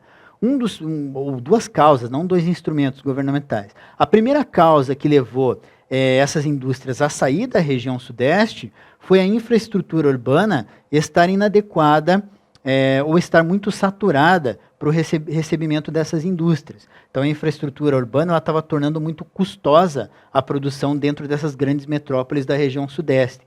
Isso fez com que grande parte dessas empresas migrassem para outros locais, geralmente cidades de médio porte e algumas regiões onde não havia industrialização, fazendo com que essas outras áreas houvesse o desenvolvimento industrial. A outra característica que fez a transição dessas indústrias para outras regiões era o fato de existir aquilo que a gente chama de guerra fiscal. O que é a guerra fiscal? São os estados elaborando, a partir da sua autonomia política, elaborando taxas para que essas empresas se instalem no território. Então, os estados que elaborassem as taxas mais atraentes acabavam fazendo com que as indústrias se deslocassem para esse espaço. Vamos para a letra C. Não ocorreu o desenvolvimento do Nordeste nas décadas de 70 e 80, porque os trabalhadores da região eram atraídos pelos salários pagos na indústria paulista. Na verdade, essa atração que ocorreu pela indústria paulista, ela ocorreu nas décadas anteriores, entre a década de 40 e a década de 60. A década de 70 e 80 é o período no qual as indústrias elas começam a se instalar em outras regiões brasileiras, como, por exemplo, a região sul e até mesmo a agricultura moderna, a agroindústria, se instalando na região centro-oeste. Então, não foi nessa década que ocorreram a grande migração dos nordestinos pela atração da indústria paulista, foram em décadas anteriores. Letra D. A expansão do PIB na região norte na última década deveu-se à elevação dos preços internacionais dos produtos industrializados, pois isso aumentou o valor das exportações da Zona Franca de Manaus. Na verdade, a expansão do PIB na região norte, ela não está ligada apenas à questão da Zona Franca de Manaus, ela está ligada aos projetos de mineração e até mesmo os projetos de agricultura que passaram a se desenvolver na região norte. Então, diversificando o PIB dessa região, não ficando focado apenas na Zona Franca de Manaus, que surge na década de 80 ali. Então, essa Zona Franca de Manaus, ela vem meio no período contemporâneo e, juntamente com isso, se desenvolveram os projetos de exploração mineral, que também aumentaram o PIB da região norte. O PIB da região Nordeste cresce a taxa superior à do PIB nacional nos períodos em que o Estado amplia seus investimentos em obras contra a seca, como no caso, a transposição do Rio São Francisco. No caso ali, quando a gente fala em transposição do Rio São Francisco, nós falamos da agricultura irrigada desenvolvida no sertão nordestino. Esse projeto ainda não foi totalmente concluído, né? Ele ainda tem os seus atrasos nas suas obras ali, e o que atraiu, na verdade, o que fez desenvolver o PIB da região Nordeste nos últimos anos, o turismo, que aumentou no período contemporâneo. Uma das características da região Nordeste são as suas belezas naturais, então o turismo acaba sendo uma das grandes atividades econômicas dessa região, e algumas indústrias que foram atraídas pela guerra fiscal para a região Nordeste. Então fica mais concentrada esse desenvolvimento econômico dessa região naquilo que a gente chama de zona da mata, não no sertão nordestino, onde ele está falando da agricultura irrigada, que vai se desenvolver quando essa transposição realmente, de fato, ela vir a ser concluída. Então por isso que essa alternativa está errada. Vamos para a questão de número 34, uma questão de geografia agrária. Geografia agrária é comum aparecer nos vestibulares da Federal. Né? Aqui, no caso, ela não envolve a questão dos conflitos para a terra e a questão do trabalho envolvendo a propriedade agrícola, como geralmente é cobrada na Federal. Aqui ela envolveu mais aquilo que a gente chama de agrossistema, que são os modelos de produção da agricultura. Então, basicamente, o que você deveria saber para resolver essa questão eram os 3 tipos de agrossistema que nós temos. Aquilo que a gente chama de agrossistema moderno, que utiliza alta tecnologia, e a produção geralmente ela é voltada para a exportação, para a participação do comércio mundial de alimentos. Você tem aquilo que a gente chama de agrossistema tradicional, que utiliza técnicas um tanto quanto antigas para a produção agrícola. A produção é em pequena quantidade, ela é policultora e geralmente ela é voltada ou para o atendimento do mercado interno, ou ela é uma produção de subsistência, na qual tudo aquilo que vai ser produzido vai ser consumido pelo próprio agricultor, e ele comercializa apenas o excedente da produção. E o modelo de agricultura, o agrossistema alternativo, que é o que está sendo cobrado nessa questão, que é a agricultura orgânica, ou seja, um modelo alternativo diferente dos modelos convencionais, essa dualidade, ou até mesmo dicotomia existente ali entre a agricultura moderna e a agricultura tradicional. Então, a agricultura alternativa é uma outra forma de se desenvolver a agricultura com outras técnicas, além da tecnologia ali moderna e atrasada. Certo?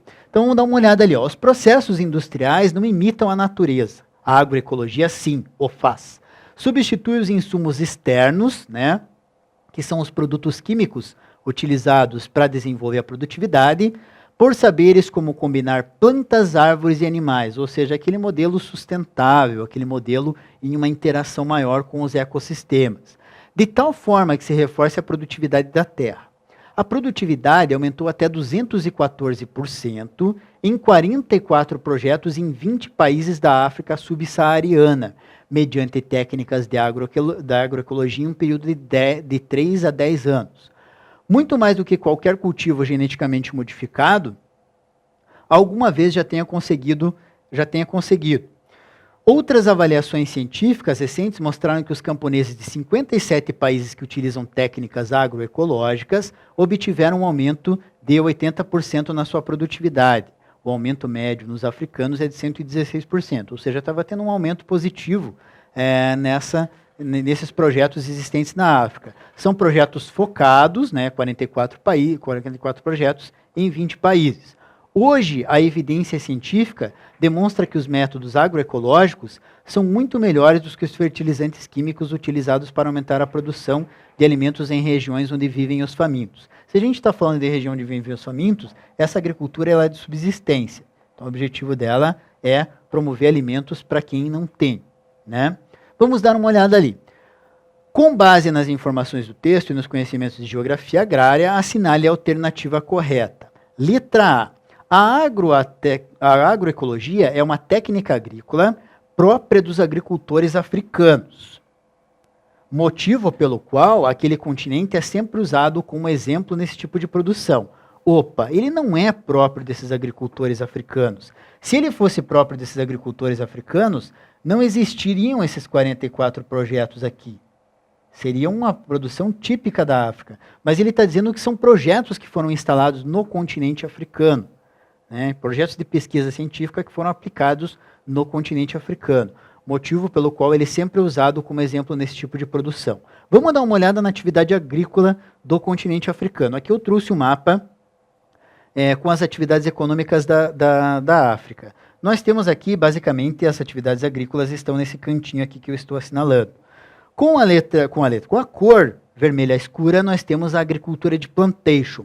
Ou seja, a agricultura de plantation você vai ter técnica moderna. aquela agricultura elaborada por empresas multinacionais que comercializam alimentos por todo o mundo. Então aqui vai ter tecnologia de ponta, agricultura moderna, certo? Nós temos ali as shiftings, né, as técnicas de agricultura shiftings, são as técnicas de a roça tropical. Então a gente pode observar que as técnicas mais utilizadas pelo povo africano não são técnicas de agroecologia, são técnicas de roça tropical. Essas três tecnologias, elas envolvem a roça tropical. O que seria essa roça tropical? Ela é o oposto da agroecologia.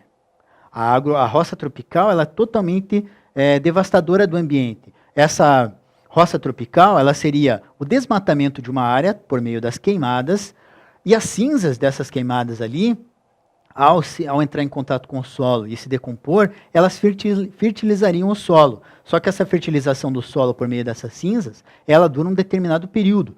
1 ou 2 safras, até mesmo 3 ou 4, sei lá, 3 a 4 safras, dura essa fertilização do solo. Com o passar desse tempo, esse solo vai se desgastando e ele não obtém os nutrientes que ele tinha. Porque esses nutrientes que o solo obtinha era da camada de material orgânico que era depositado pelas áreas da floresta. E esse material orgânico, ele retroalimentava a floresta. Ele mesmo fertilizava a floresta. Com a retirada da vegetação, a floresta perde esse mecanismo de retroalimentação. O que vai acontecer? A fertilidade do solo tende a cair. Então a gente pode observar que na África, o maior tipo de agricultura, que é a agricultura de subsistência, e pelo fato desse povo não possuir alta tecnologia, os agricultores de subsistência não possuírem essa tecnologia para produzir, uma tecnologia muito rudimentar, eles acabam praticando a roça tropical, que é uma prática bem diferente da agroecologia.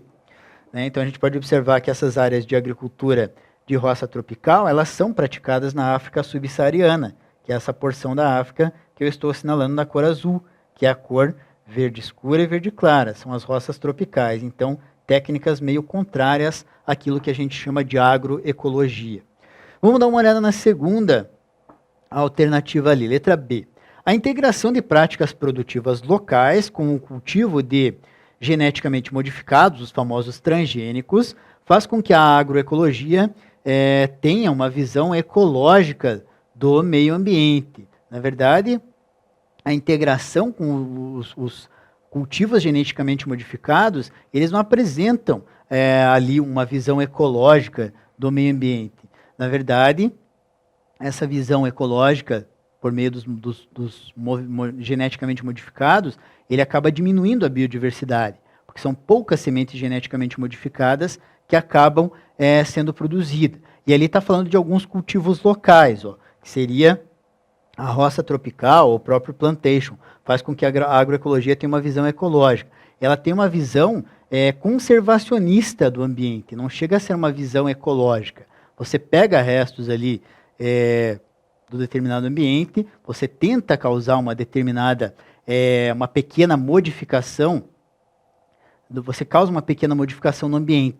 O que a gente chama de uma visão ecológica da agricultura seria aquilo que a gente chama de silvicultura, que seria a cultura silvestre, ou seja, a agricultura desenvolvida no meio da floresta sem alterar ela. A agroecologia, ela vai ter essa parte ecológica na questão de você não utilizar produtos químicos que venham, de uma certa forma, agredir o ambiente. Mas no momento em que você desenvolve a sua produtividade na agroecologia, você tem que destinar uma parte do território para a sua produtividade e você acaba alterando de modo mínimo o ecossistema. Já a silvicultura, quando é praticada no interior das florestas sem alteração desses ecossistemas, isso sim é um tipo de produtividade agrícola que apresenta uma visão ecológica.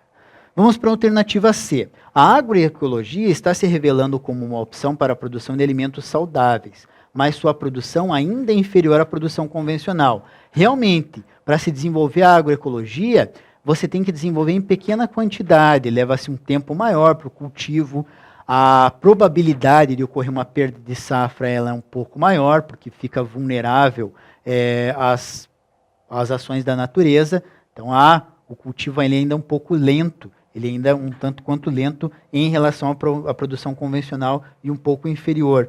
Talvez por isso o produto agroecológico ele seja um pouco mais caro. Então, essa é a alternativa verdadeira. Ele exige um cuidado maior em relação à produtividade. Então, a produção ela ainda é inferior.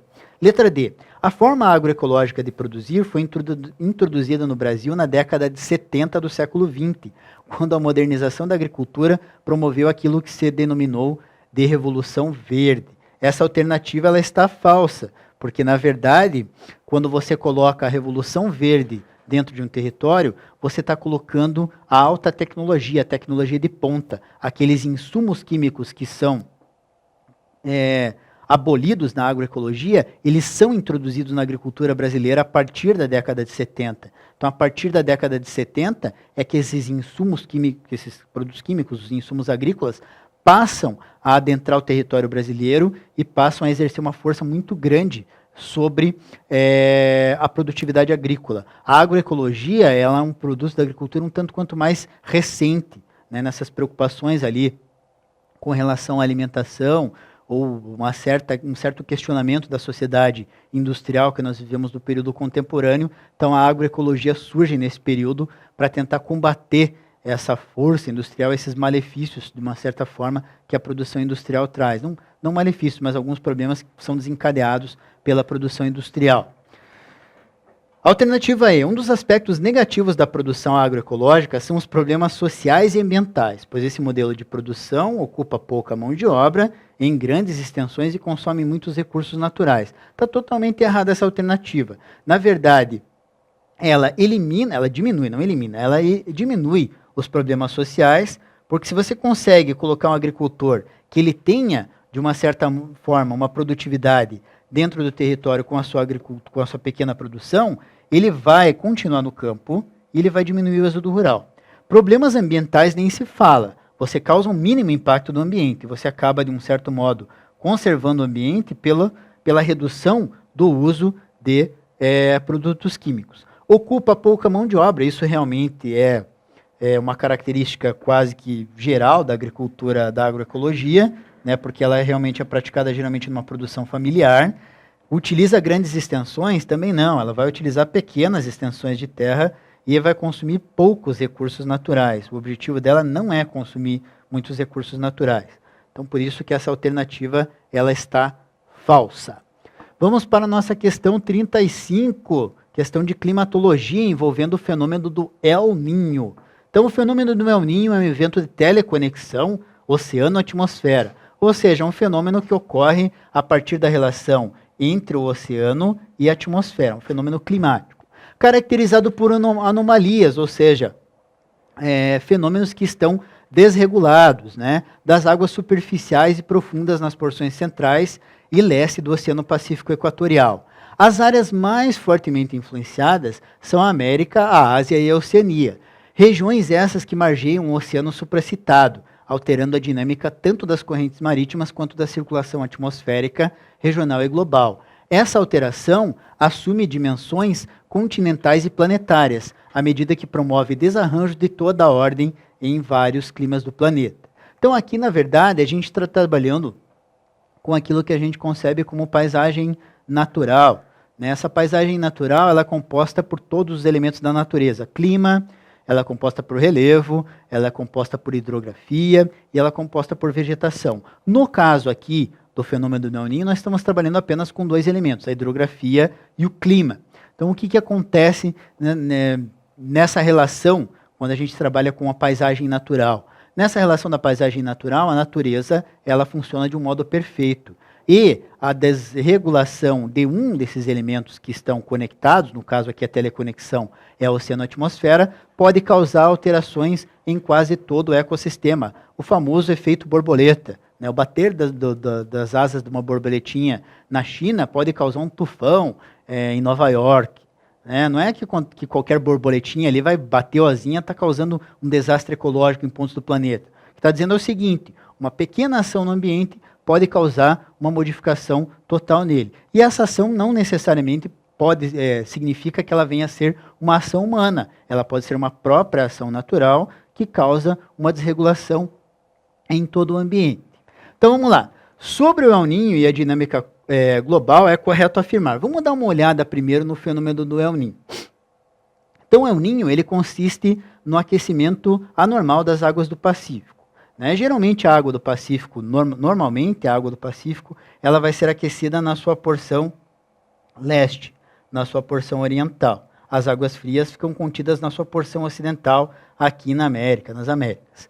Quando esse fenômeno ocorre, ocorre o inverso. Você vai ter o aquecimento das águas das Américas, e você vai ter, de uma certa forma, acaba ocorrendo a diminuição da temperatura na porção oriental. Então, ano normal, os ventos equatoriais sopram sobre a água aquecida em direção ao oeste. A água fria fica acumulada na direção leste. Né? Na verdade, é que o vento está soprando na direção oeste, direção ocidental.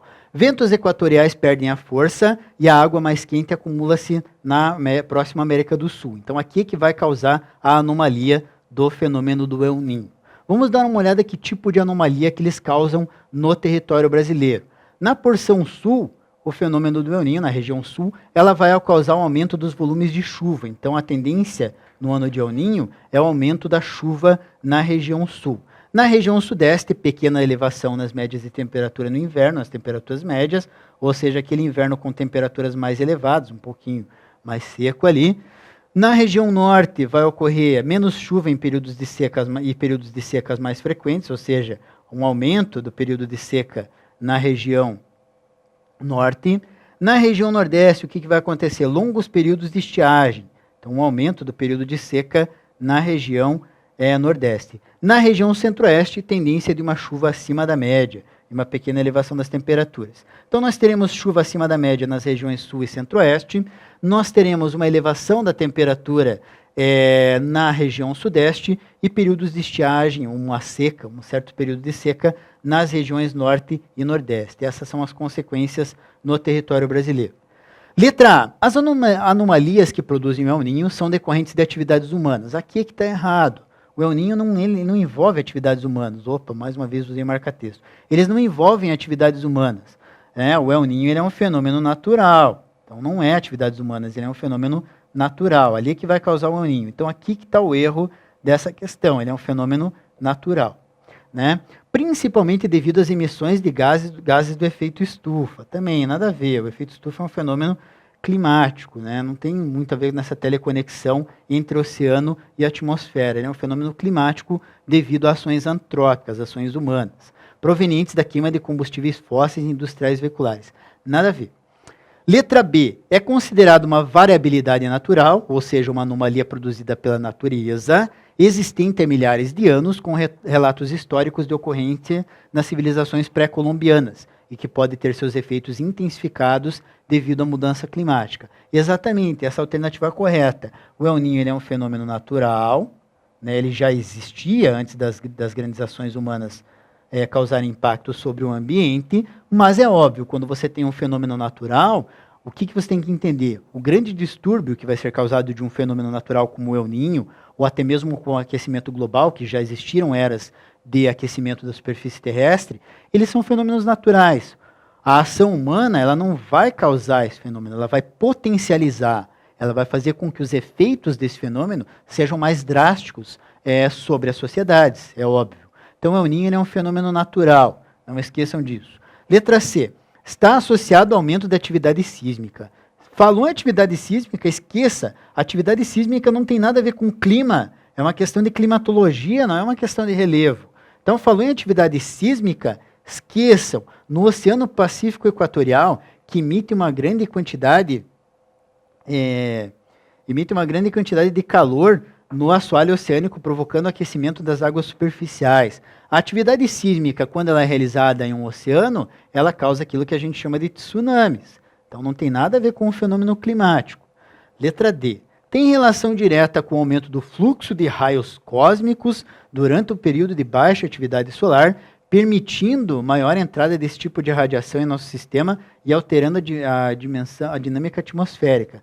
Nada a ver, ele não tem a ver com o fluxo de raios cósmicos. Ele é uma anomalia na teleconexão, como diz a própria pergunta, entre o oceano e a atmosfera. Você não fica apenas na atmosfera, você tem a questão das águas também. É o responsável pela existência do clima do semiárido no sertão nordestino, principalmente ao ramo divergente da célula de Walker. Célula de Walker é a movimentação dos ventos ali que causa o El Niño, mas ela não é. O El Niño não é responsável pelo clima semiárido. O clima semiárido ele é causado pelas barreiras naturais que existem ali. você vai ter uma área de planalto na região nordeste. Então, o que acontece? A umidade que vem do Oceano Atlântico, ela vai soprar em direção ao interior da região nordeste. O que acontece? Quando você tem a elevação de uma massa de ar quente e úmida sobre uma área mais elevada, a tendência é você ocorrer aquilo que a gente chama de chuva orográfica ou chuva de relevo. E essa chuva orográfica ou chuva de relevo, ela vai diminuir a umidade dessa massa de ar, e quando essa massa de ar consegue romper com essa barreira natural, ela chega seca no interior do continente, causando uma das causas, né, da seca no sertão nordestino.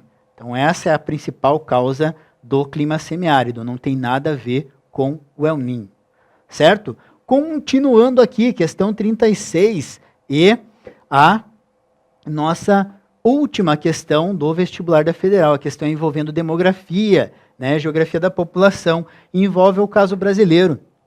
Mas nesse ano, no ano de 2016, foi um período em que o território da Alemanha, o país da Alemanha, ele voltou a ter crescimentos populacionais positivos. Né? Então, eles até comemoraram ali, finalmente, voltamos a ter um crescimento populacional positivo. Esse é um dos problemas que afeta a população europeia, o baixo crescimento populacional. Então, uma questão, embora ela envolva o caso brasileiro, vale a pena a gente lembrar essa questão do crescimento positivo que teve na Alemanha neste ano.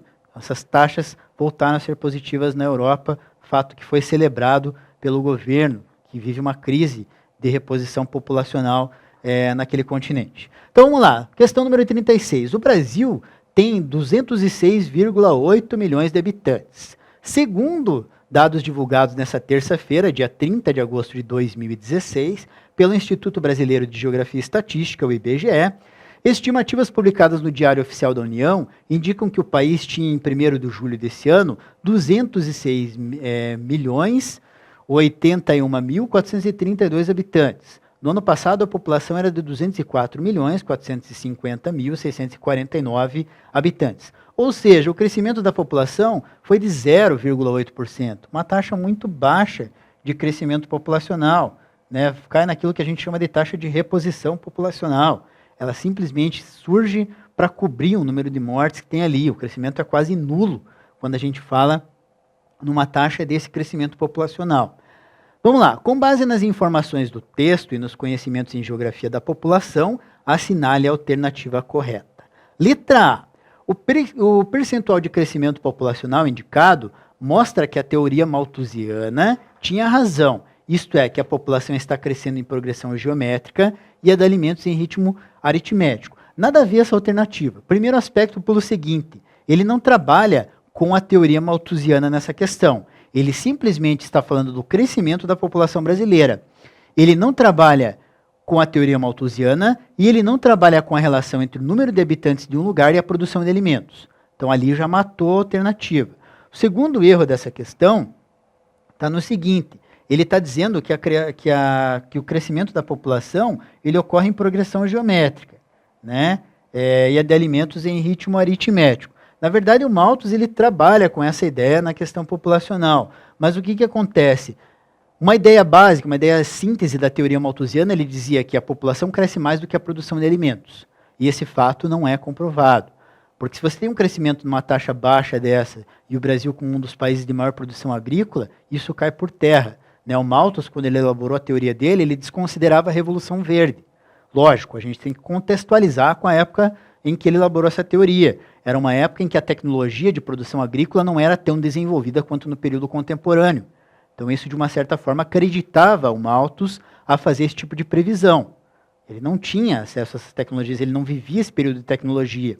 E com o avanço da tecnologia ali, nas revoluções industriais, a Revolução Verde foi possível e a produção de alimentos ela tem capacidade para sustentar toda a população mundial hoje. Certo? Lógico, a produção de alimentos não está bem distribuída, vai ter gente passando fome no mundo. Continuando ali. Letra B. A taxa de natalidade caiu de forma significativa nas últimas 2 décadas. E a percentagem de crescimento atual é explicada pela vinda de imigrantes e refugiados de outros países. Se fosse o caso europeu, essa afirmativa ela teria um pouco ali, elas estariam de uma certa forma um tanto quanto correta. só estaria errada no caso europeu quando você fala da questão dos refugiados. Não é bem assim para um refugiado entrar dentro do território, mas o crescimento da população nesses continentes onde a gente tem carência de crescimento populacional, sim, a vinda dos imigrantes aumenta a população. Mas no Brasil não é isso que acontece. E as maiores migrações que nós temos dentro do território brasileiro são migrações internas, ou seja, as pessoas saindo de uma região para outra. A migração estrangeira, ela vem aumentando nos últimos anos, mas não nas 2 últimas décadas, como vem apontando a afirmativa. Letra C. Em termos absolutos, a expressiva diferença no montante da população entre um outro ano e outro indica que as políticas públicas de controle da natalidade da última década não conseguiram diminuir o crescimento populacional. Como assim não conseguiram diminuir? Olha a nossa taxa de crescimento, ela é de 0,8%. Ela é uma taxa pequena de crescimento populacional. E outra coisa, as políticas de natalidade do Brasil, elas têm uma certa efetividade, mas não são tão intensas assim quanto deveriam ser, não são tão radicais como a gente vê em outros países, como por exemplo China e Índia, né? Que a China até já está ficando mais leve nessa questão, porque está faltando população lá, está diminuindo o crescimento populacional. Tá? Mas se houve uma redução no crescimento da população, é óbvio que ela conseguiu. Essas políticas conseguiram, por mais que elas não sejam tão intensas, elas conseguiram, de um certo modo, diminuir o crescimento populacional. Letra D. O aumento da densidade demográfica nas regiões norte e centro-oeste, que equilibrou a distribuição da população nacional, tem sido um fator relevante no crescimento populacional. Densidade demográfica não tem nada a ver com crescimento populacional. Densidade demográfica tem a ver com ocupação do território. Nós estamos falando de crescimento populacional nessa questão. Então, quando a gente fala em densidade demográfica, é simplesmente você levou pessoas de um lugar e foi para outro. Um lugar que não tinha ocupação agora passa a ser ocupado. Então, densidade demográfica ela envolve ocupação de território e não crescimento populacional. Certo? Então, essa afirmativa ela está errada por causa disso. Letra E. Embora apresente essa taxa de crescimento, há uma tendência de diminuição da representatividade da população jovem no Brasil em relação à população em processo de envelhecimento, confirmando uma mudança na estrutura etária brasileira. Realmente essa alternativa é correta, porque quando você tem uma diminuição na sua taxa de natalidade, uma taxa muito baixa, como nós vimos ali, de 0,8%, sim, quem vai sofrer uma diminuição é a população jovem, porque é a população jovem que está mais ligada à questão da natalidade. Então, quando a gente fala desse crescimento aí, negativo, ou crescimento baixo, na verdade, nós estamos realmente falando da mudança da população jovem, confirmando uma mudança na estrutura etária. Realmente a estrutura etária é quando você diminui o número majoritário de uma faixa etária da sua população e aumenta outro número. No ano de 2010, o Brasil teve aquilo que teve o ápice, o auge, daquilo que a gente chama de bônus demográfico. Foi um período em que quase metade da população brasileira era formada pela faixa etária adulta, que pelo IBGE é considerada de 20 a 59 anos de idade. Então era um período que o Brasil tinha muita mão de obra ali e poderia ter investido em políticas de emprego e qualificação profissional, melhorando de um certo modo a nossa mão de obra. Então a afirmativa verdadeira é a afirmativa E. Quando você tem a diminuição no crescimento populacional, a população jovem vai diminuir e aliado a essa diminuição do crescimento populacional, ainda no Brasil, nós temos o aumento da expectativa de vida, que ele vem, a cada ano, ele vem aumentando mais. Então, isso significa que a população está diminuindo o número de pessoas que estão surgindo, mas o número de pessoas que estão vivendo por mais tempo. Então, os dois fatores que caracterizam essa mudança na estrutura populacional são a queda da taxa de natalidade, que é o tema abordado na pergunta, e o aumento da expectativa de vida, que faz com que as pessoas vivam mais tempo e atinjam idades mais avançadas, chegando ao estágio de idoso. Então, essa foi a nossa correção da prova da Universidade Federal do Paraná, no ano de 2016, prova de Geografia da primeira fase. Espero ter contribuído com as dúvidas que vocês tinham em relação aos conteúdos e aos conceitos abordados nessa prova e agradeço a sua atenção. Desejo a vocês aí, já que a gente está falando de federal, desejo uma boa prova do Enem para quem vai fazer e que tudo dê certo nos seus estudos e vocês atinjam os seus objetivos de ingressar na universidade. Obrigado pela atenção.